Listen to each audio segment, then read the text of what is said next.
నమస్తే, నేను Prashanth. RCB win అయిన సందర్భంగా బెంగళూరులో సంబరాలు జరుపుకున్నారు. ఈ సంబరాల్లో తొక్కిసలాటలో కొంతమంది అయితే చనిపోవడం జరిగింది. సో ఇదే సందర్భంగా మరి ఐపీఎల్ని బ్యాన్ చేసే అవకాశం ఏమైనా ఉందా అనే విషయాలు అయితే తెలుసుకుందాం. దీని గురించి అయితే మాట్లాడేందుకు ప్రస్తుతం మనతో పాటు సీనియర్ జర్నలిస్ట్ సిఎస్ రావు గారు ఉన్నారు. నమస్తే అండి. నమస్తే సార్, ఇప్పుడు ఆర్సీబీ విన్ అయిందని చెప్పేసి చాలా మన ఇండియా వ్యాప్తంగా కానీ భారత్ వ్యాప్తంగా మొత్తం సంబరాలు జరుపుకున్నారు. కానీ బెంగళూరులో అయితే చాలా బీభత్సంగా జరుపుకోవడం వల్ల ఆ తొక్కిసలాటలో కొందరు చనిపోవడం జరిగింది. సో ఇలా మృతి చెందాలని చెప్పేసి మరి ఏమైనా ఐపీఎల్ బ్యాన్ చేసే అవకాశం ఏమైనా ఉందా? బ్యాన్ చేయాలని చెప్పి సోషల్ మీడియా వేదికగా చేసుకుని డిమాండ్స్ వస్తున్నాయి. అందుకే బీసీసీఐ తాజాగా రెస్పాండ్ అయింది. బీసీసీఐ రెస్పాండ్ అయ్యి మాకు సంబంధం లేదు, ఆ తొక్కిసలాటతో మాకు సంబంధం లేదు, అలాగే రాయల్ ఛాలెంజర్స్ బెంగళూరు తోటి కూడా మాకు సంబంధం లేదు, వాళ్ళు ఓన్లీ లీగ్లో ఉన్నప్పుడే మాకు సంబంధం, ఆ లీగ్ నుంచి బయటికి వెళ్ళిన తర్వాత వాళ్ళ ఇష్టం, అది ఆ సెలబ్రేషన్స్ అయ్యి మాకు సంబంధం లేదు అని చెప్పి బీసీసీఐ చెప్తుంది.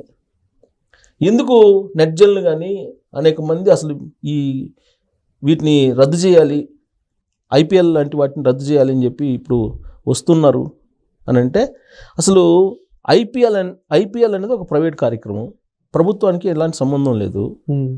సంబంధం లేనటువంటి దాన్ని ఈవెంట్ని పెట్టుకొని వాళ్ళు యాక్చువల్గా ఆ రోజు విన్ అయ్యారు. ఎప్పుడు ఆల్మోస్ట్ బుధవారం మంగళవారం జరిగింది అది, అంతే కదా, మంగళవారం నైట్ జరిగింది అనుకుంటా. ఆ వెంటనే వాళ్ళు సెలబ్రేషన్స్ జరుపుకోవాలి, వెంటనే జరుపుకోండి సెలబ్రేషన్స్ అని చెప్పి ఆడ ఒక ప్లేస్ని చూపించారు పోలీసులు. చూపిస్తే అది మాకు వద్దని చెప్పి అన్నారంట వీళ్ళు ఆర్సీబీ వాళ్ళు. ఆ తర్వాత వీళ్ళు చిన్నస్వామి స్టేడియంను బుక్ చేస్తున్నారు. సరే, చిన్నస్వామి స్టేడియంలో మీరు పెట్టుకోవాలంటే కనుక భారీగా వస్తారు, కాబట్టి మీరు సండే పెట్టుకోండి అని చెప్పి ఆర్సీబీ వాళ్ళకి చెప్పారు. చెప్తే పోలీసులు పర్మిషన్ ఇవ్వాల, మేము కంట్రోల్ చేయలేము, ఎక్కువ మంది వస్తారు, కాబట్టి మీరు సండే పెట్టుకోండి అని చెప్పేసి అప్పటికి ఏర్పాట్లు చేస్తామని చెప్పి, లేదు ఈ వేడిలోనే, ఈ క్రేజ్లోనే, ఈ హడావుడిలోనే, ఈ జోష్లోనే ఈ కార్యక్రమం జరగాలని చెప్పేసి వాళ్ళు పెట్టుకున్నారు. పెట్టుకుంటే వాళ్ళు అంచనాకి మించినటువంటి వాళ్ళు వచ్చారు అక్కడికి. ఎందుకు వచ్చారు అంచనాకి మించినటువంటి విధంగా? అంతమంది ఒక ప్రైవేటు గేమ్ అది, దానికి ఎందుకు వచ్చారు అంతమంది అని అంటే, ప్రభుత్వం ప్రతిష్టాత్మకంగా తీసుకుంది, ప్రభుత్వం ఇన్వాల్వ్ అయింది దాంట్లో. ఆర్సీబీ గెలవాలని చెప్పి ప్రభుత్వం ఇన్వాల్వ్ అయింది. ప్రభుత్వం ఎందుకు ఇన్వాల్వ్ కావాలి? అసలు క్రీడల్లో ఇది ప్రైవేట్ సంబంధించిన లీగ్స్, అవన్నీ వాటిని హైప్ క్రియేట్ చేసింది ప్రభుత్వం, హైప్ క్రియేట్ చేసింది. హైప్ క్రియేట్ చేసేటప్పటికి అంచనాకు మించినటువంటి పబ్లిక్ వచ్చేసారు. అసలు తమాషా ఏంటంటే 3వ తారీఖు అనుకుంటా లీగ్ జరిగింది. ఆ 3వ తారీఖు ఉదయాన్నే వీళ్ళు అసలు లెటర్ ఇచ్చారంట, మాకు సెలబ్రేషన్స్కి పర్మిషన్ ఇవ్వండి అని పోలీసులకి. ఇది కర్ణాటక క్రికెట్ అసోసియేషన్ ఉంది కదా, ఈ కర్ణాటక క్రికెట్ అసోసియేషన్ వాళ్ళు ఆర్సీబీ వాళ్ళు ఒక లెటర్ రాశారంట. అసలు గెలవకముందే పర్మిషన్ ఎట్టు అడిగారు అంటే, ఇది యాక్చువల్గా ఈ మ్యాచ్లో మ్యాచ్ ఫిక్సింగ్ ఉందనేటువంటి ఆరోపణలు కూడా ఉన్నాయి. ఈ ఐపీఎల్లే కాదండి, ఆల్మోస్ట్ క్రికెట్ గేమ్లో మ్యాచ్ ఫిక్సింగ్లో ఎక్కువ ఉంటాయి. మ్యాచ్ ఫిక్సింగ్లో ఎక్కువ ఉంటే ఆ బెట్టింగ్ కట్టే వాళ్ళే నడుపుతుంటారు వీళ్ళందరినీ ఎక్కువగా, ఫెయిర్గా ఎక్కడ జరగదు. దీన్ని ఒక జాడ్యంగా తయారు చేసింది అది బీసీసీ.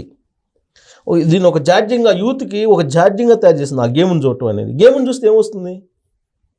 గేమ్ని చూస్తే టీవీల్లో ఆరోగ్యం పాడవుతుంది తప్పితే ఏం కాదు. ఆడేవాళ్ళకి ఆరోగ్యంగా ఉంటారు, చూసేవాళ్ళు అనారోగ్యం పాలవుతారు. ఏ దేశంలో, అభివృద్ధి చెందిన దేశాల్లో ఏ దేశంలో కూడా ఈ గేమ్స్ని ఎంకరేజ్ చేయరు. ఇప్పుడు అమెరికా ఉంది, అగ్రరాజ్యం అని చెప్తారు కదా అమెరికా. మరి అమెరికాలో ఎందుకు లేదు ఈ గేమ్? అమెరికాలో ఈ గేమ్ అసలు లేదు. క్రికెట్ ఒకవేళ ఉన్నా కానీ అంత లేదు. అసలు అనేక గేమ్స్ ఉన్నాయండి, ఫుట్బాల్ ఉంది, బోల్డ్ అన్నీ ఉన్నాయి కదా గేమ్స్, మనకి ఖోఖో ఉంది, ఇలాంటివన్నీ చాలా గేమ్స్ ఉన్నాయి. ఒక క్రికెట్కి ఎందుకు ఇంత క్రేజ్ని పెంచారు అంటే, ఇదంతా కూడా బిజినెస్ పీపుల్ చేసినటువంటి మాయ, వాళ్ళు చేస్తున్నటువంటి ప్రమోషన్, ఆ కారణంగా దీనికి అంత క్రేజ్ వచ్చింది. మిగతా గేమ్స్ దీనికన్నా మంచి గేమ్స్ ఉన్నాయి, బోల్డ్ అని గేమ్స్ ఉన్నాయి, మరి ఆ గేమ్స్ని ఎవరు పట్టించుకోరే. టెన్నిస్ ఉంది, ఫుట్బాల్ ఉంది, వాలీబాల్ ఉంది, కబడ్డీ ఉంది, అనేక గ్రామీణ గేమ్స్ ఉన్నాయి, గ్రామీణ ఆటలు బోల్డ్ అని ఉన్నాయి.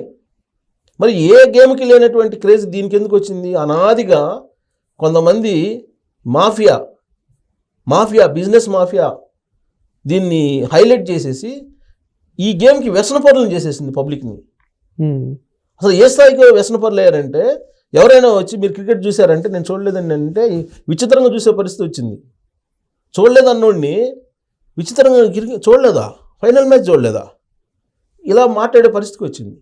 అది చూడకపోతే అదేదో పెద్ద నేరంలాగా మాట్లాడేటువంటి పరిస్థితికి తీసుకొచ్చారు. అంత స్థాయిలో వాళ్ళు వ్యసనపరులుగా మార్చేసి దాన్ని క్యాష్ చేసుకుంటున్నారు. అసలు ఎందుకు అంత అంత హైప్ ఇవ్వాల్సిన అవసరం లేదు క్రికెట్కి? చూసినందువల్ల మీకు టైం వేస్ట్ తప్పితే ఏముంటుంది? టైం వేస్ట్ తప్ప ఏం లేదు కదా. దాని ప్రమోషన్ మళ్ళీ సినిమా యాక్టర్స్, సినిమా వాళ్ళు వెళ్తుంటారు, సెలబ్రిటీస్ అందరూ వెళ్తారు, పొలిటీషియన్స్ వెళ్తారు. వీళ్ళందరూ వెళ్ళేటప్పటికీ అక్కడికి క్రేజ్ వస్తుంది. దీన్ని చూసి ఒక మ్యాసివ్ లాగా ఒక హిస్టరిక్ లాగా పబ్లిక్ అందరూ 8 లక్షల మంది వచ్చారని చెప్పి చెబుతున్నారు. దాదాపు 8 లక్షల మంది హాజరయ్యి ఉంటారు. అందుకే మేము కంట్రోల్ చేయలేకపోయామని చెప్పి పోలీసులు చెప్తున్నారు. ఇప్పుడేంటి పోలీసులు ఏమో ఈ ఆర్సీబీ మీద చెబుతుంది, ఆర్సీబీ ఏమో cricket association, Karnataka cricket association మీద చెబుతుంది. వీళ్ళు అసలు బీసీసీఐ మీద చెబుతున్నారు. ఇట్లా ఒకరి మీద చెబుతున్నారు. అది దురదృష్టకరమైన సంఘటన కదా. 11 మంది చనిపోయారు, దాదాపు 50 మంది గాయపడ్డారు. ఆ ఫోటోలు, ఆ విజువల్స్ చూస్తుంటే చిన్న పిల్లల్ని వేసుకుని వచ్చారండి. చిన్నోళ్ళండి, టీనేజ్ లోపల ఉన్న వాళ్ళని, పిల్లల్ని వాళ్ళని వేసుకుని కుటుంబ సమేతంగా వచ్చారు. అదేదో కర్ణాటక విజయం లాగా. కర్ణాటక విజయం ఎట్టవుతుంది? అది ఒక టీము గేమ్ లాగా చూడట్ల, వాళ్ళు గేమ్ లాగా చూడటంగా ఇదేదో ఒక రాష్ట్రానికి సంబంధించినటువంటి ప్రతిష్టగా ఫోకస్ చేశారు. తప్పు కదా, అది ప్రభుత్వాలు తప్పు. ఇప్పుడు ఇండియన్ క్రికెట్ టీం ఆడుతుంది, ఇండియన్ క్రికెట్ టీం ఆడుతుంటే ఇండియా క్రికెట్ టీం ఓడిపోతే ఇండియా ఓడిపోయినట్టు లెక్క అవుతుందా? కాదు కదా. క్రికెట్ టీం అది ఒక ఆట, అది దాని ఆటని ఆటగా చూడకుండా, ఆటని ఆటగా భావించకుండా దాన్ని ఇండియాకి ఆపాదించేసి ఇది ఇండియా ఓటమి లేదా ఇండియా గెలుపు అన్నట్టుగా ఫోకస్ చేశారు.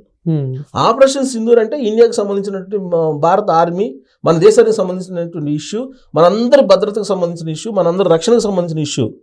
దాంట్లో ఓడినా గెలిచినా మనం ప్రతి పౌరుడు మనదే అనుకోవాలి. ఓడినా మనం ఓడినట్టు ఫీల్ కావాలి, గెలిచినా మనం గెలిచినట్టు ఫీల్ కావాలి. ఇదేందండి, ఒక ఆటను పట్టుకొని ఈ ఆటను మొత్తం అసలు రాష్ట్రానికి సంబంధించినటువంటి ఒక ప్రతిష్టగా భావించడం, లేదంటే ఒక దేశానికి సంబంధించిన ప్రతిష్టగా భావించడం.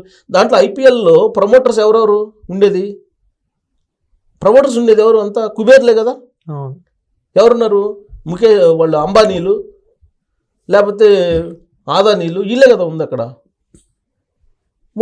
వాళ్ళు ఆడుతున్నటువంటి గేమ్కి, వాళ్ళు ఆడిపిస్తున్నటువంటి గేమ్కి, వాళ్ళ బిజినెస్కి, వాళ్ళ వ్యాపారానికి ప్రజలందరినీ బలి చేస్తున్నారు వీళ్ళు. అంటే ప్రభుత్వాన్ని తప్పట్టాలి ఇక్కడ. ఈ ఇన్సిడెంట్ ప్రభుత్వాన్ని తప్పట్టాలి.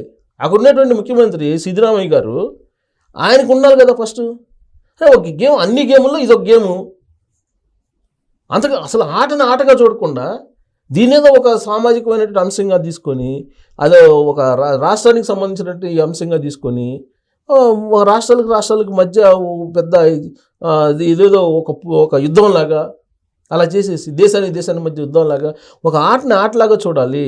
అప్పుడే ఇలాంటి జాడ్యాలు, ఇలాంటి దురదృష్టకరమైన సంఘటనలు జరగకుండా ఉంటాయి.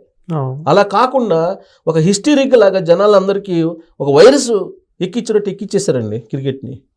అమెరికా లాంటి దేశాలు అసలు పట్టించుకోరండి ఈ గేమ్ని. మీరు చూడండి, అమెరికాలో అసలు క్రికెట్ టీమే లేదు. ఎందుకు లేదు అంటే ఇదే ఈ వ్యసనం లాగా వైరస్ లాగా ఎక్కించారు. ప్రపంచంలో ఇండియాలో క్రికెట్ చూసేటువంటి వాళ్ళు ఎక్కువ ఉన్నారు అంటే ఆ స్థాయిలో ఎక్కించారు. ఆ బీసీసీఐ పదవి కోసం కొట్టుకొని చేస్తుంటారు టాప్ లీడర్స్. కారణం ఏంటి? డబ్బు, మాఫియా, ఇదంతా మ్యాచ్ ఫిక్సింగ్, బెట్టింగ్లు, ఇదే చీకటి వ్యాపారం అంతా జరుగుతుంటుంది అక్కడ. దానికి సినిమా వాళ్ళు వెళ్ళి అక్కడ ప్రమోషన్ చేయటం, అక్కడ కూర్చోవటం, లేకపోతే సెలబ్రిటీ వెళ్ళటం, దీన్ని ప్రమోట్ చేయటం. క్రికెట్ గేమ్ ఏంటండి? అన్ని గేమ్ల్లో ఒకటే భావించాలి కదా, అప్పుడే దీనికి మార్పు వస్తుంది. లేదంటే ఈ సంఘటన ఇది లాస్ట్ అని మనం అనుకోవడానికి లేదు. దేశాలకు వెళ్ళిపోతున్నారు చూడటానికి మ్యాచెస్. అనేక గేమ్స్ ఉన్నప్పుడు ఇదే ఎందుకనండి, కేవలం జనాల్ని వ్యాపారం చేస్తున్నారు. జనాల యొక్క మానసికమైనటువంటి అంశం మీద వ్యాపారం చేస్తున్నారు వీళ్ళు. దుర్మార్గం. ఈ దుర్మార్గాన్ని అందరూ, సామాజికవేత్తలు అందరూ కూడా ఒక చైతన్యం తీసుకొచ్చి కట్టడి చేయకపోతే ఇలాంటి దురదృష్టకరమైన సంఘటనలు ఇది లాస్ట్ అని మనం అనుకోలేం, జరగకుండా ఉండాలని కోరుకుందాం. కానీ ఈ వ్యాపారస్తులు చేసేటువంటి పనికి బలైపోతున్నారు సామాన్యులు. సో ప్రభుత్వాన్ని తప్పుపట్టాలి.